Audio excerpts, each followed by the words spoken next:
Hey everybody, happy Monday. It's a new week and we have a new episode talking about a particularly challenging aspect of studying multiple different languages and specifically balancing these studies, right? So I'm going to give you some examples from my own language learning right now and it's going to be a cool episode, so let's jump in.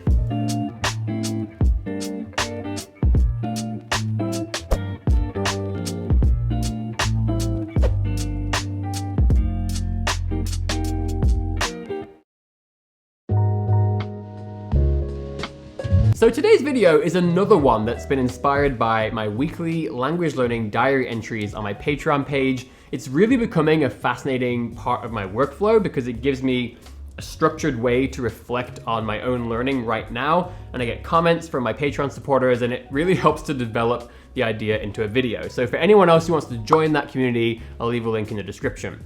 So we're talking about this idea of balancing the study of different languages. And I want you to focus on this word balance, because I think very often we imagine this concept of balance when it comes to learning languages as something that's static. The idea is that we're gonna find a way, like this is the scale, we're gonna keep it balanced and things are gonna be perfectly split in the middle. But what I've found is that for a variety of reasons, it's very often more like this. And what's happening is, it's this continuous process of like, okay, things are really good over here and they're dropping over here. Okay, now I have to sort of fix things and now I gotta kind of correct again. And it's a constantly moving process. And I think that the problem is very often we're not okay with that, right? We're constantly trying to fix it. We're trying to say, no, I wanna keep it balanced. And so what I found is that it's actually much better to embrace this aspect of language learning, and frankly, this aspect of life, and see if you can actually turn that itself into a system for dividing your time between different languages. So I'm gonna give you an analogy right now, and I want you to see if you can figure out what it means for language learning. So what I've found very often in life when it comes to friendships, we start to develop different friendships with different people, and we do different things with that particular person. So maybe you have one friend and that's your movie friend, right? You guys always go to the movies together, you talk about movies, you maybe get a coffee and discuss the movie. Like that's your friend who most of all, like you guys love going to the movies together, and it kind of becomes like a special thing that you do with that person. But maybe you have another friend who's like your foodie friend, right? You guys both love food, you love trying different restaurants, you like talking about food and discussing like the aesthetic of the restaurant, the quality of the ingredients. And so that's your food friend. And you guys go every Friday night, you go to a different restaurant in town, and that's the special relationship that you have with that person. And I think this is quite natural and it's a very organic thing that happens, right? Now imagine if all of a sudden you said to yourself, okay, no, I wanna do both things with both people. I wanna balance my time. So I'm gonna try to go to the movies once a week with the first person, but I'm also gonna go to the movies with the other person. And I'm also gonna try and go to different restaurants with both people because I want to balance my activities across all my friends, right? Well, that starts to become quite problematic because all of a sudden, you have this like competitive aspect, right? Before, you segmented your activities and your time with these two different people. And so there's no competition, right? When you go to the movies, you're gonna go to the movies with the first friend. When you go out to eat, you're gonna do it with the second friend. All of a sudden, when you start trying to balance things perfectly across the two different people, now there's a competition because now, when you decide to go to the movies, who do you pick? Which one is it? Do you feel bad if you start to spend more time with one or the other?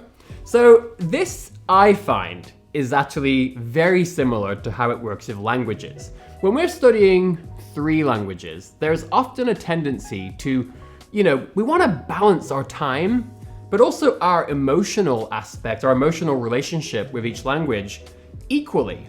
And so maybe we tell ourselves, I'm gonna read the book, The Little Prince, and I'm gonna read it in French, Japanese, and Hungarian. These are my 3 languages. I want to do the same thing in all 3 activities. I want to balance my time. But here's what often happens. Very often, maybe your Japanese is just better. It's 10 or 15% better than the other two languages. And so what happens is you start to enjoy that activity more in Japanese because your comprehension is better, your reading speed is faster, you're gonna finish the book more quickly, and then you're gonna wanna maybe read a second book. And so over time, you start to form a bias where the relationship that you have with Japanese, the emotional relationship, becomes quite tied to reading, this activity that you're really enjoying. And so it's very tricky because you start to do reading a lot more in Japanese versus the other two. And again, this is actually normal, but we often see this as a problem. And so we try to force ourselves to fix things. And maybe you say, I'm gonna read less in Japanese and read more in the other two. But what I find is most helpful is actually to treat this very much like my analogy with friendships, where it doesn't mean that you love two friends differently. Just because I don't go to the movies with the second friend, it doesn't mean I don't love them the same, right? I just have a different relationship with them at this particular time. Imagine one day, the two friends decide, I kind of want to go to the movies more. I want to start enjoying cinema. And the other friend says, I kind of want to start enjoying restaurants more. In theory, there's no reason why you couldn't switch, right? You could easily switch the activities if you really wanted to. That's a bit different, right? Because human beings are slightly more complex. But with languages, it's the same. So I'm not saying that if you develop a really great relationship reading in Japanese and you decide to do something else in French, it doesn't mean that forever, right, you'll do these two different things. It just means that in any given moment, I have found it's very difficult to perfectly balance, divide your emotional attachment relationship, the activities that you do, and the time that you spend on multiple languages. You always end up sort of self-correcting and regaining balance, and then you overdo it and come back. So like I said, one idea that I personally enjoy is leverage this. Use this as a method, as a system. So maybe you say, okay, right now, reading feels like a good activity for Japanese. It feels like I'm in a good place. So I'm gonna spend a lot of time reading in Japanese, but maybe my French, I'm gonna listen to podcasts. Whenever I go on a walk, whenever I'm ironing my clothes, washing the dishes, anything where my hands are busy, but I have, the ability to listen, I'm gonna listen to French podcasts. And so what happens is that it's a really nice way to divide your time between the two languages, but you kind of attach that learning activity to something different. And then maybe over time, maybe your listening skills become really good in French and your reading skills become really good in Japanese, and you switch. And you say, okay, I'm gonna rotate things around. Now, in French, I would like to spend more time reading. In Japanese, I'd like to spend more time listening. And I find this to work really, really well. I'll tell you a quick story. So there was a time I was living back in my hometown in the UK. I actually made a bunch of YouTube videos during that period. I made videos about reading in Spanish back then. I made videos about maintaining languages. I made a video about my morning routine at the time. So during that time period, there was a time where I was reading tons of novels in French. Like, that was my thing. I absolutely adored reading in French. It was just the thing I did, and I can't describe how much I liked it. Now, I was also studying Italian a lot back then, and my Italian was getting pretty good, but I did different things. I was speaking a lot with a particular friend of mine. We would actually exchange audio messages on WhatsApp, so we wouldn't ever talk on the phone, but I would record a 5-minute audio message in Italian, and she would send one back, and we'd go back and forth, and occasionally she would tell me, this is a good word here, you said this wrong. But the point is that, I did different things. My French was far more advanced than my Italian. But over time, what happened is that, I sort of started to get interested in reading in Italian. I started writing poems in Italian, listening to songs in Italian. And so after a few months, I organically switched to Italian and I started reading my very first novel in Italian. But what I found is that when that happened, in French, I started watching a lot more movies, and I was actually focusing on cinema and watching movies in French.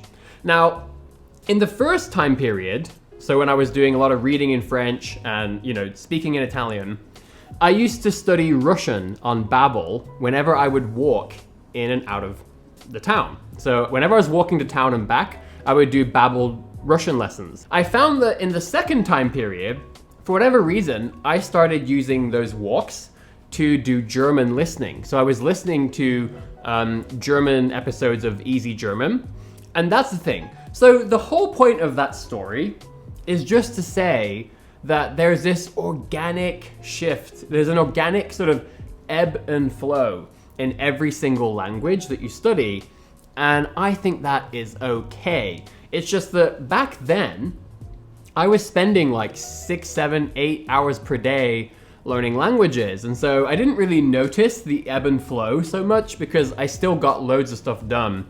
But yeah, now that I'm studying German and Mandarin Chinese, I think for a few weeks, I naturally was trying to, evenly divide my time and my activities across the two languages. So for a while, my Mandarin was doing really, really well, and my German was falling. Recently, my German has come up, but my Mandarin has started falling. And again, I think that I just have to embrace this fact. And then now I think I'm going to try to apply this method. So those are just a few observations from my own language learning, all throughout the last decade and especially right now, as well as observing, the scenarios that lots of people seem to fall into. But I would definitely love to hear all of your thoughts and experiences. So please do feel free to leave me a comment in this video, give me a like and a subscribe if you enjoy my content, and maybe even go over and read my post on Patreon if you're really, really feeling it. Okay, everybody, happy Monday, have an amazing new week, and I'll see you back here on Wednesday for another video.